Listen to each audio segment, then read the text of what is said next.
Hi friends, मैं आकांक्षा शर्मा जी के with आकांक्षा में आपका स्वागत करती हूँ। फ्रेंड्स, आज हम पटवारी रिवीजन में प्रबंधन के बहुत ही सुपर डुपर हिट प्रश्न पढ़ने वाले हैं। ऐसे प्रश्न है, यहाँ से प्रश्न बनना ही बनना है।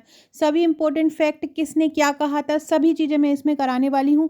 लास्ट तक वीडियो देखिएगा। नए हैं चैनल को सब्सक्राइब कीजिएगा और पुराने हैं तो कमेंट जरूर कीजिएगा। तो चलिए स्टार्ट करते हैं।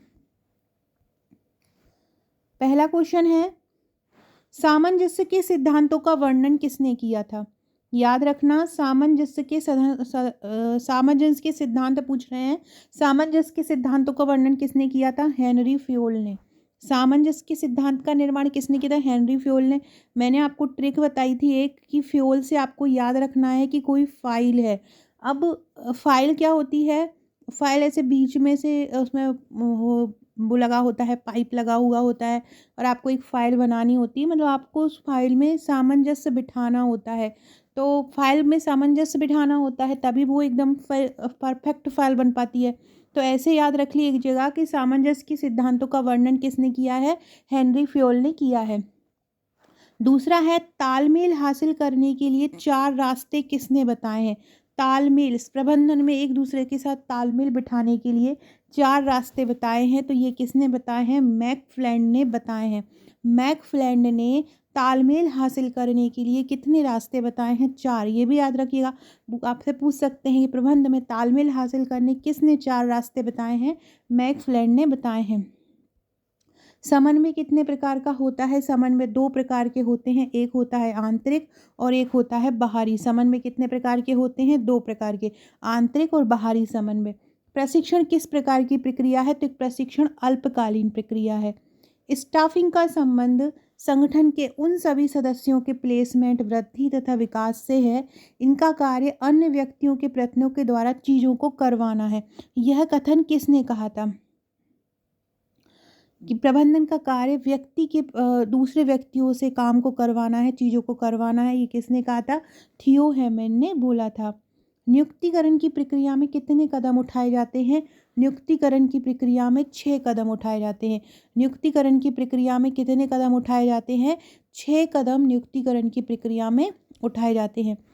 पूर्व अनुमान भविष्य की परिस्थितियों के अनुमान से अधिक कुछ नहीं है। यह कथन किसने कहा था? एंडरसन ने कहा था। यह भी इम्पॉर्टेंट है। नियुक्तिकरण की प्रक्रिया में कितने कदम उठाए जाते हैं? 6। पूर्व अनुमान कितने प्रकार के होते हैं? 2 प्रकार के, अल्पकालीन और दीर्घकालीन। ये भी याद रखिएगा। ये एंडरसन ने लिखा है।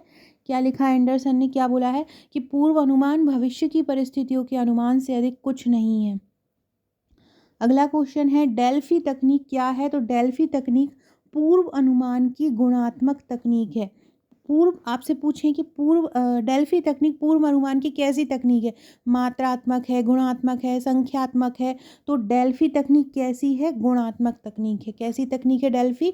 गुणात्मक। ये बहुत इंपॉर्टेंट क्वेश्चन है।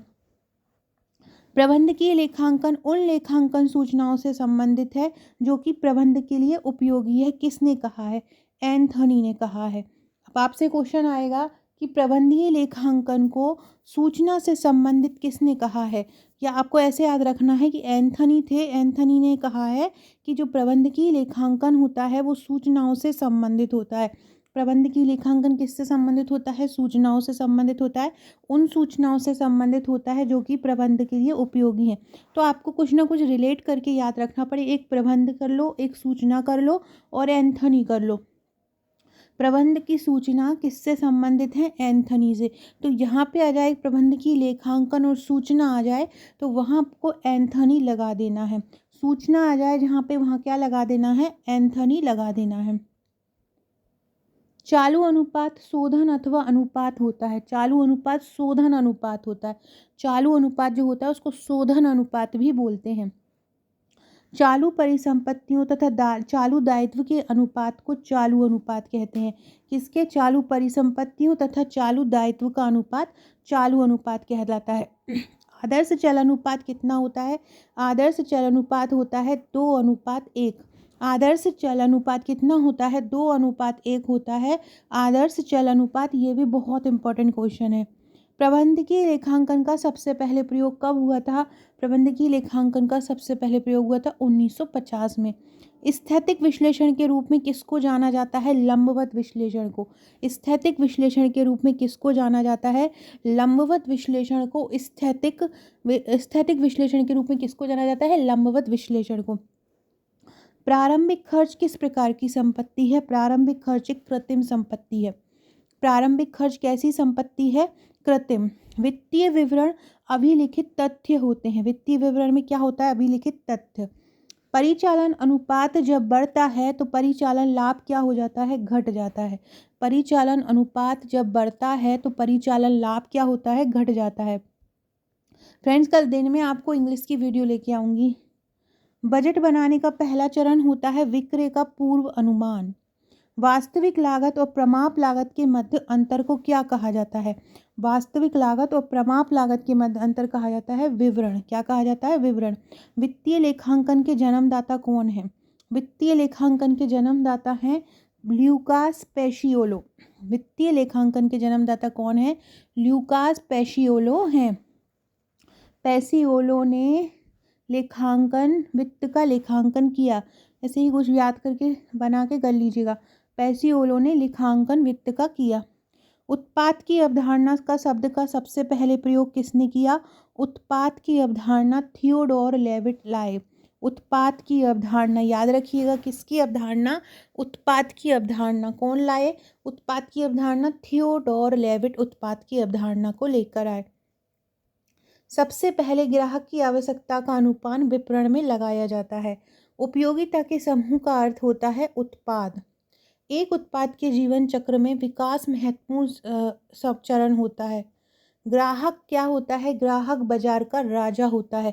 आपसे पूछेंगे ग्राहक बाजार का कौन होता है, तो कौन होता है? या पूछेंगे बाजार का राजा कौन होता है, तो आपको याद रखना है ग्राहक होता है। उत्पादन मिश्रण को प्रभावित करने वाला घटक कौन होता है? मार्केटिंग। विभागीय भंडारण कहाँ पर लोकप्रिय है? विभागीय भंडारण अमेरिका में लोकप्रिय है।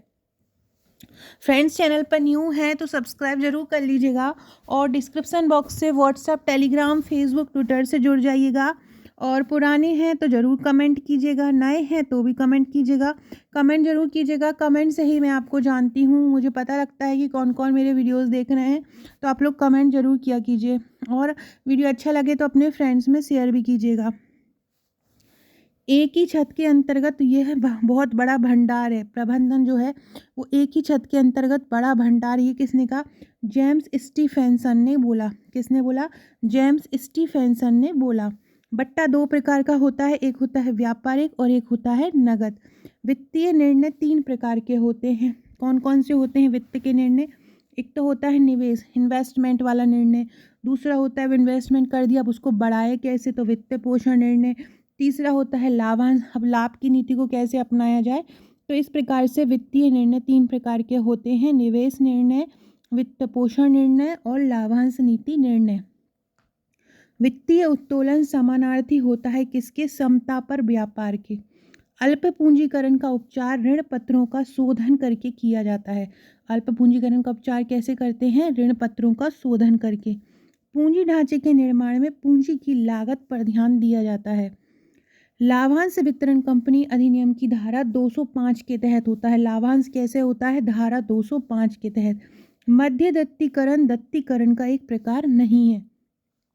दत्तीकरण का एक प्रकार है। दत्तीकरण होता है, उसका मध्य दत्तीकरण प्रकार नहीं है। निम्न दत्तीकरण का अर्थ होता है मंदीकाल। निम्न दत्तीकरण का अर्थ क्या होता है? मंदीकाल होता है। उच्च दत्तीकरण का अर्थ क्या होता है? समता पूंजी कम हो।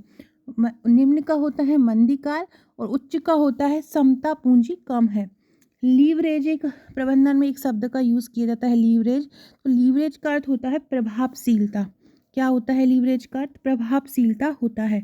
सामान्य ऋण पूंजी अनुपात आदर्श है 1:1। सामान्य ऋण पूंजी अनुपात, ऋण पूंजी का पूछ रहे हैं तो कितना है ऋण पूंजी का अनुपात? 1:1 है। भारतीय मानव संसाधन प्रबंधन संस्थान कहाँ पर है? कोलकाता। ये भी पूछ सकते हैं भारतीय प्रबंध संस्थान कहाँ है? तो भारतीय प्रबंध संस्थान जो है वो है अहमदाबाद में। और भारतीय मानव संसाधन प्रबंधन संस्थान कहाँ है? कोलकाता में। प्रशिक्षण तकनीक प्रबंध खेल है ऑप्शन दे देंगे। प्रबंध प्रशिक्षण तकनीक क्या है, तो आपको याद रखना है क्या है, प्रबंध खेल है। निष्पादन मूल्यांकन वरीयता का निर्धारण है। निष्पादन मूल्यांकन क्या है, वरीयता का निर्धारण। किसी भी व्यापार की सफलता की कुंजी उसका व्यापारिक रहस्य होता है। एकाकी व्यापार की स्थापना कब हुई? एकाकी व्यापार की स्थापना भारतीय प्रसंविदा कानून के तहत होती है। एकाकी व्यापार की स्थापना किसके तहत होती है? भारतीय प्रसंविदा कानून। प्रबंध के जनक कौन है? Elton Mayo. Practice of management पुस्तक किसने लिखी है? पीटर ऑफ ड्रकर ने। प्रैक्टिस ऑफ मैनेजमेंट किसने लिखी है? Peter of Drucker. बहुत ही इंपॉर्टेंट है। प्रैक्टिस ऑफ मैनेजमेंट किसने लिखी है? पीटर ड्रकर ने। प्रबंध की क्रियाएं एवं योजनाएं जो कंपनी के वित्त को प्रभाव डालती हैं औचित्य अंकेक्षण कहलाती हैं। अपवाद द्वारा प्रबंध तब प्रभावित हो जाता है जब अधीनस्थ अपने अधिकार व समाज का पूर्ण उपयोग करते हैं।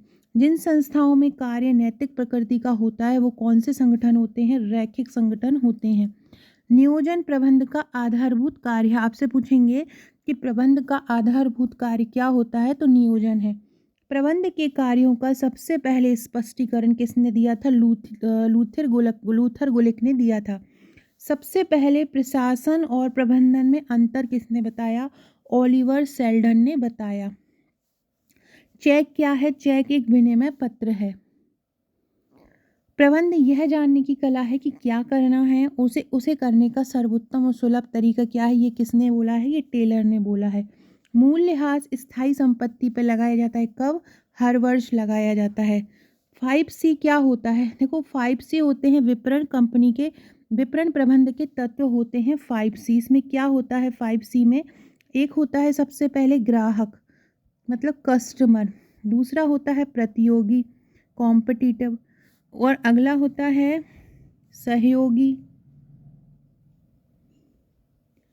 और होता है संदर्भ, एक होता है कंपनी। तो क्या क्या हो जाएगा? कंपनी मतलब सहयोगी, कंपनी हो जाएगा, सहयोगी हो जाएगा, ग्राहक हो जाएगा कस्टमर, कॉम्पिटिटर मतलब प्रतियोगी हो जाएगा, और संदर्भ। ये सभी 5 आपसे पूछेंगे विपणन प्रबंध के 5C में से कौन नहीं है, तो आपको याद रखना है कंपनी, सहयोगी, ग्राहक, प्रतियोगी और संदर्भ। ये 5C में आते हैं। तो और 5C किसके होते हैं? ये विपणन प्रबंध के होते हैं। क्या क्या होता है इसमें? एक तो होता है कंपनी, एक होता है खुद ग्राहक, एक होता है उसके सहयोगी, एक होता है प्रतियोगी और संदर्भ। जॉर्ज व टेरी ने मानव संसाधन प्रबंधन को 4 भागों में बांटा है। फ्रेंड्स, ये मेरी इंस्टा आईडी, अगर आपने अभी तक मुझे इंस्टा पर फॉलो नहीं किया है तो फॉलो ज़रूर कर लीजिएगा। आकांक्षा 1957 ये मेरी इंस्टा आईडी है। फॉलो करके मुझे मैसेज ज़रूर कीजिएगा इंस्टा पे किसने मेरी आईडी फॉलो की है। और सभी लोग जो भी वीडियो मेरे पसंद करते हैं इंस्टा को फॉलो कीजिएगा, और डिस्क्रिप्शन बॉक्स से व्हाट्सअप, टेलीग्राम, फेसबुक से जुड़ जाइएगा। इसके अलावा अगर आपने अभी तक आपका नंबर मेरे व्हाट्सएप पर सेव नहीं कराया है तो ये मेरा नंबर लिखा हुआ है 6260190944। यहाँ पे हाय लिख के और अपना नाम लिख के मुझे सेव करा दीजिए। स्टेटस के थ्रू भी आपको क्वेश्चन आंसर तैयार होते रहेंगे। जॉर्ज और टेरी ने मानव संसाधन प्रबंधन को कितने भागों में बांटा है? 4 भागों में। बंधुपत्र क्या है? बंधुपत्र डिवेंचर एक दीर्घकालिक देनदारियां हैं। मुंबई स्टॉक एक्सचेंज की स्थापना कब हुई थी? 9 जुलाई 1875 को हुई थी। न्यूयॉर्क स्टॉक एक्सचेंज कहाँ पर है? न्यूयॉर्क स्टॉक एक्सचेंज अमेरिका में है। नैस्डैक जो स्टॉक एक्सचेंज कहाँ पर है? अमेरिका में है। इसके बाद आपसे पूछेंगे ईएनएक्स। ईएनएक्स एक स्टॉक एक्सचेंज है, ये अलग नाम है इसलिए पूछ सकते हैं, इसलिए मैंने यहाँ पे डाला है। ये स्टॉक एक्सचेंज नीदरलैंड का है। कहाँ का है? ईएनएक्स नीदरलैंड का। प्रधानमंत्री कार्यालय किस प्रकार का अभिकरण है? स्टाफ अभिकरण है। चयन प्रक्रिया का अंतिम चरण क्या होता है? प्रत्यादेश होता है। चयन प्रक्रिया का अंतिम चरण क्या होता है? प्रत्यादेश होता है। मानव संसाधन प्रबंधन का स्थान किसने ले लिया है? कार्मिक प्रबंधन ने ले लिया है।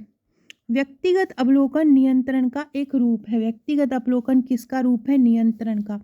सभी उत्पादन का एकमात्र उद्देश्य है उपभोग। ये किसने बोला है? ये एडम स्मिथ ने बोला है। विपणन की दृष्टि से वस्तु को उन सुविधाओं का पुलिंदा माना जाता है जो उपभोक्ता की ओर प्रस्तुत की जाती हैं। ये कथन किसने बोला है? डावर ने बोला है। सिद्धांत सत्य का एक आधारभूत वक्तव्य होता है। सिद्धांत क्या होता है? सत्य का एक आधारभूत वक्तव्य। प्रबंध के संपूर्ण ढांचे के नियम संगठन को कहा जाता है। प्रबंध को संपूर्ण ढांचे को नियम संगठन कहा जाता है। पूर्वदत्त व्यय एक चालू परिसंपत्ति। क्वेश्चन पिछली बार आया है। पूर्वदत्त व्यय क्या है? तो पूर्वदत्त व्यय एक चालू परिसंपत्ति है। बैलेंस शीट में ख्याति को अमूर्त परिसंपत्ति बताया है। सम विच्छेद विश्लेषण एक नियंत्रण तकनीकी है। सम विच्छेद विश्लेषण किस प्रकार की तकनीकी है? एक नियंत्रण तकनीकी है। नेतृत्व अभिप्रेरणा का स्रोत है। नेतृत्व किसका स्रोत है? तो नेतृत्व अभिप्रेरणा का स्रोत है। नेतृत्व किसका है? अभिप्रेरणा का। नियोजन नियंत्रण का व्यवहारिक पक्ष है। नियोजन क्या है? नियोजन नियंत्रण का ही व्यवहारिक पक्ष है।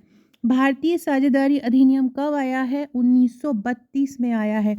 माल की सूची चालू परिसंपत्ति है।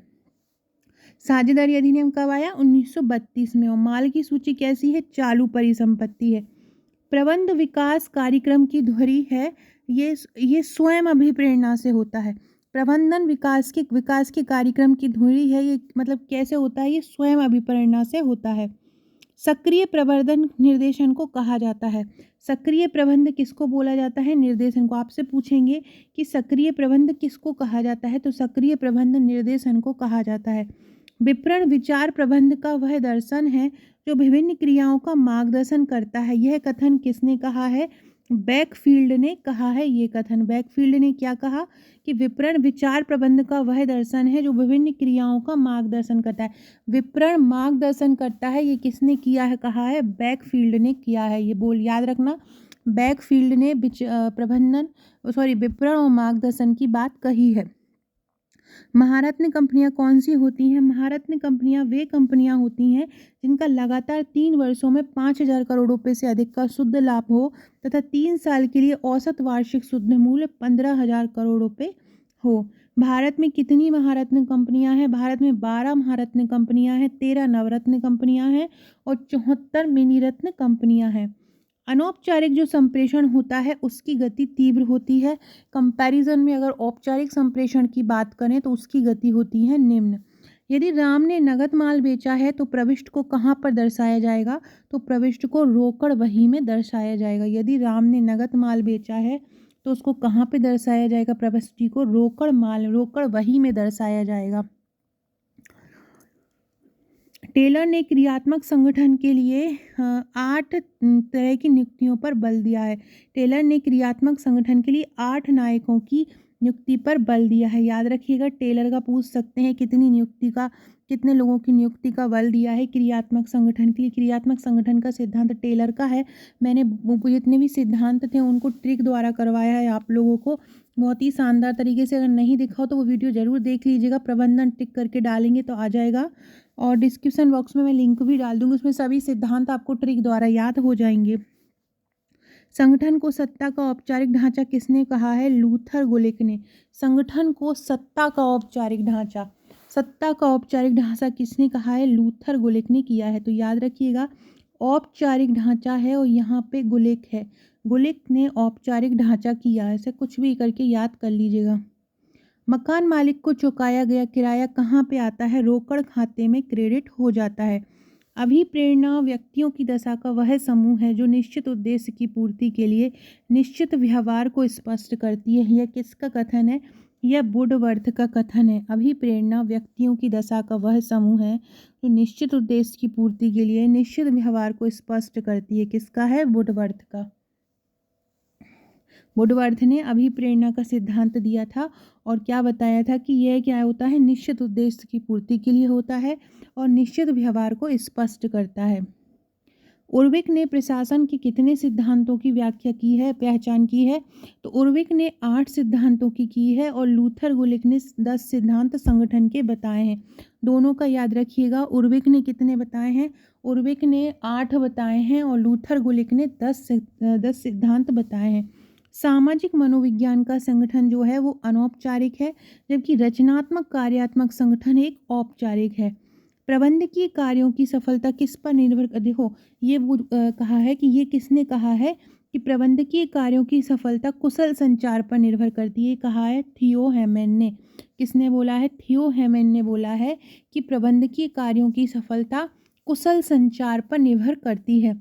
जब संस्था के भविष्य में आय निश्चित हो तब ऋण पत्र जारी किए जाते हैं। आपसे पूछेंगे कि ऋण पत्र कब जारी किए जाते हैं? जब संस्था की पता हो कि भविष्य में उसकी आय इतनी आएगी ही, तब ऋण पत्र जारी किए जाते हैं।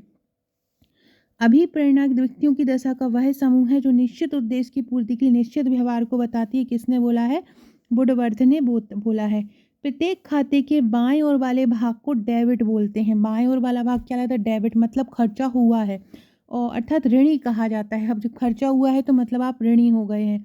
अब आपसे पूछें कि दाएं वाले भाग को क्या बोला जाता है, तो दाएं वाले भाग को क्रेडिट बोला जाता है, अर्थात धनी, मतलब इसमें पैसे जुड़े हैं।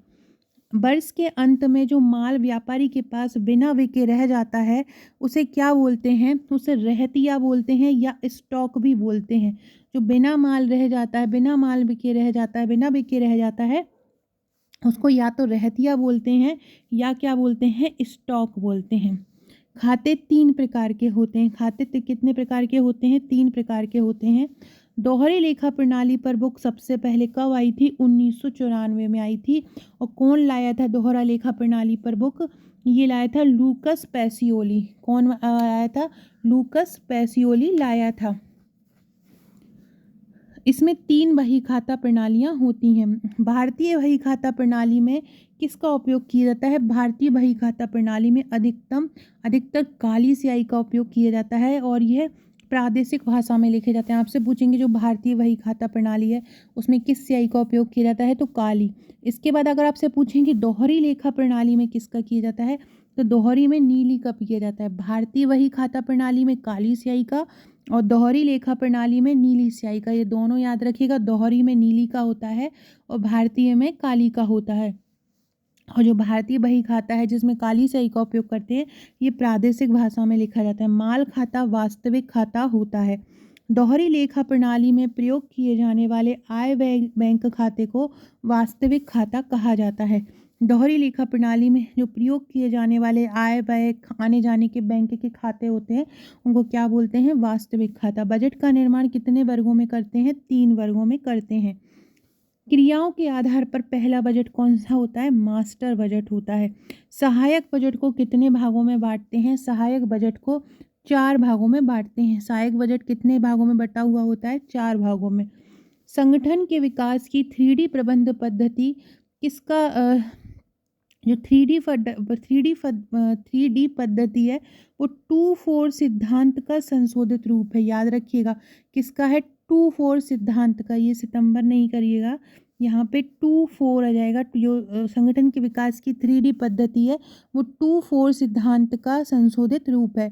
प्रबंध के कार्यों का सबसे पहले स्पष्टीकरण किसने दिया था? लूथर गुलिक ने दिया था।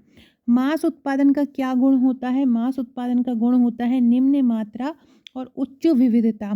सरकारी बॉन्ड क्या होते हैं? डेब्ट इंस्ट्रूमेंट रहते हैं। टेलर का जन्म कहाँ हुआ था? टेलर का जन्म हुआ था अमेरिका में। जॉर्ज ट्रेरी ने संचार को प्रबंध की सबसे पहली समस्या बताया।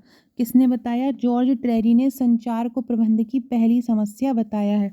अंतर्दृष्टि विचार या फर्टियन विचार किसके हैं? बेवर के हैं। अभिप्रेरणा 2 प्रकार की होती हैं। एक होती है आंतरिक अभिप्रेरणा और एक होती है बाहरी अभिप्रेरणा। अभिप्रेरणा के 4 कार्य होते हैं। गुड ने कहा है कि क्रिया को उत्तेजित करने, जारी रखने और नियंत्रित करने की प्रक्रिया अभिप्रेरणा कहलाती है। अभी क्वेश्चन आ सकता है कि अभिप्रेरणा की ये परिभाषा किसने दी है कि क्रिया को उत्तेजित करने, जारी करने और नियंत्रित करने की प्रक्रिया अभिप्रेरणा कहलाती है। निर्देशन के कितने सिद्धांत हैं? निर्देशन के 8 सिद्धांत हैं। कितने हैं? 8। फ्रेंड्स कमेंट जरूर करते जाइएगा। निर्देशन भार अर्पण की तकनीक है। निर्देशन क्या है? भार अर्पण की तकनीक है। आपसे पूछेंगे भार अर्पण जो तकनीक है वो किसकी है, तो याद रखिएगा निर्देशन करने वाला हमेशा भार लिए रहता है, ऐसा करके याद कर लीजिएगा। तो निर्देशन किसकी तकनीक है? निर्देशन भार अर्पण तकनीक है। डीमॉक के अनुसार निर्देशन प्रशासन का हृदय है। आपसे पूछेंगे कि प्रशासन का हृदय कौन है, तो निर्देशन है। और निर्देशन किसके अनुसार है प्रशासन का हृदय? डीमॉक। तो याद रखिएगा प्रशासन का, ये प्रशासन का हृदय कौन है? प्रशासन का हृदय कौन है? तो प्रशासन का हृदय कौन है? निर्देशन है। प्रशासन का हृदय कौन है? निर्देशन है। और ये किसने कहा है? डीमॉक ने बोला है। संगठन प्रबंध की आधारशिला है, यह किसने बोला है? लॉन्सबरी फ्रिस ने। संगठन प्रबंध की आधारशिला है, यह किसका है? लॉन्सबरी फ्रिस का। कोई भी व्यवसाय स्वयं नहीं चलता, चाहे वह संयोग की स्थिति में हो या ना हो, यह कथन किसका है? रॉबिन्सन का। कोई भी व्यवसाय स्वयं नहीं चलता, ये किसका है? रॉबिन्सन का। उद्देश्यों द्वारा प्रबंध के स्थान पर क्रिया द्वारा प्रबंध की तकनीक लागू की जाए, यह किसका है? ये एन के सेठी का कथन है। उद्देश्यों द्वारा प्रबंध के स्थान पर क्रिया द्वारा प्रबंध की तकनीक लागू की जाए, ये किसका है? एन के सेठी का है। एल्टन म्यू कहाँ के थे? एल्टन म्यू ऑस्ट्रेलिया के थे। मेयर ने संचार के बारे में कहा है कि यह अर्थ का सेतु है। ये किसने कहा है? मेयर ने। मेयर ने बोला है कि जो संचार होता है वो अर्थ का सेतु होता है, जबकि एलन ने बोला है कि संचार अर्थों का विनिमय है। दोनों को ही अच्छे से याद करना। दोनों ने संचार के बारे में क्या बोला है? मेयर ने बोला है कि यह अर्थ का सेतु है और एलन ने बोला है कि संचार अर्थों का विनिमय है। उद्देश्यों द्वारा प्रबंधन अंतिम परिणाम है, यह कथन किसका है? यह एलन का कथन है। उद्देश्यों द्वारा प्रबंध अंतिम परिणाम है, ये किसने बोला है? ये एलन ने बोला है। संचार के कितने मूल तत्व होते हैं? 8 मूल तत्व होते हैं। दिशा के आधार पर संचार के कितने प्रकार होते हैं? 4 होते हैं। ऊपर से नीचे, नीचे से ऊपर, समान स्तर और विकर्ण विचार। ये जो है ना, ये वाला बहुत इंपॉर्टेंट है। उद्देश्यों द्वारा प्रबंधन अंतिम परिणाम है, यह किसका कथन है? एलन का कथन है। अभिव्यक्ति के आधार पर संचार के 2 प्रकार होते हैं, मौखिक और लिखित। संगठन के आधार पर संचार के 4 प्रकार होते हैं, औपचारिक, अनौपचारिक, आंतरिक और बाहरी। तो अभिव्यक्ति के आधार पर कितने हैं? मौखिक और लिखित। या तो आप मुंह से बोल के कर सकते हो अभिव्यक्ति, या लिख कर सकते हो। संगठन कैसा हो सकता है? संगठन के आधार पर औपचारिक हो सकता है, अनौपचारिक हो सकता है, आंतरिक हो सकता है, बाहरी। तो संगठन के 4 प्रकार संगठन के आधार पर कितने होते हैं? औपचारिक, अनौपचारिक, आंतरिक और बाहरी। प्रकृति के आधार पर नियोजन कितने प्रकार के होते हैं? प्रकृति के आधार पर नियोजन के 5 प्रकार होते हैं। एक होता है प्रशासकीय परिचालन, एक होता है रचनात्मक, व्यूह रचनात्मक, क्रियात्मक परियोजना और नियोजन। ऑर्गेनाइजेशन थ्योरी एंड डिजाइन पुस्तक के लेखक कौन है? रिचर्ड एल ड्राफ्ट हैं। ऑर्गेनाइजेशन थ्योरी एंड डिजाइन पुस्तक के लेखक कौन है? रिचर्ड एल ड्राफ्ट हैं। प्रबंध की दृष्टि से विवरण तक पहुंचाना क्या कहलाता है? विवरण प्रबंध कहलाता है। प्रबंध की दृष्टि से वितरण तक पहुंचाना, ये वितरण आता है। प्रबंध की दृष्टि से वितरण तक पहुंचाना वितरण प्रबंध कहलाता है। ये किसने कहा है? वेस्टिंग ने कहा है। विज्ञापन मुद्रा के रूप में विक्रय करता है, ये किसने कहा है? लस्कर ने। ये बहुत इंपॉर्टेंट है कि विज्ञापन किसके रूप में विक्रय करता है? विज्ञापन मुद्रा के रूप में विक्रय करता है, किसने कहा है? लस्कर ने। फ्रेंड, ये बहुत ही इंपॉर्टेंट क्वेश्चन है। कल मैं एक वीडियो बनाऊंगी, उसमें ये करवाऊंगी कि जितने भी महत्वपूर्ण कथन हैं जिसने कहे हैं, जैसे कि औपचारिक समूह के माध्यम से तथा उसके द्वारा काम संपादित करने की कला प्रबंधन है, ये हेराल्ड कुंज ने बोला है। तो ये विचारधारा का मस्त जटिल प्रत्यक्ष दर्पण, ये किसने बोला है? तो ये सभी जो महत्वपूर्ण कथन है मैं कल वीडियो लाके करवाऊंगी। आज के लिए इतना ही। वीडियो अच्छा लगे तो लाइक शेयर सब्सक्राइब जरूर कीजिएगा। ज़्यादा से ज़्यादा बार इनको अच्छे से करने की कोशिश कीजिएगा, क्योंकि ये जितने भी क्वेश्चन मैंने निकाले हैं ये बहुत ही ज़्यादा इंपॉर्टेंट है। One of the best question है ये। सो फ्रेंड्स, वीडियो अच्छी लगे तो लाइक शेयर सब्सक्राइब जरूर कीजिएगा। Okay friends, thank you.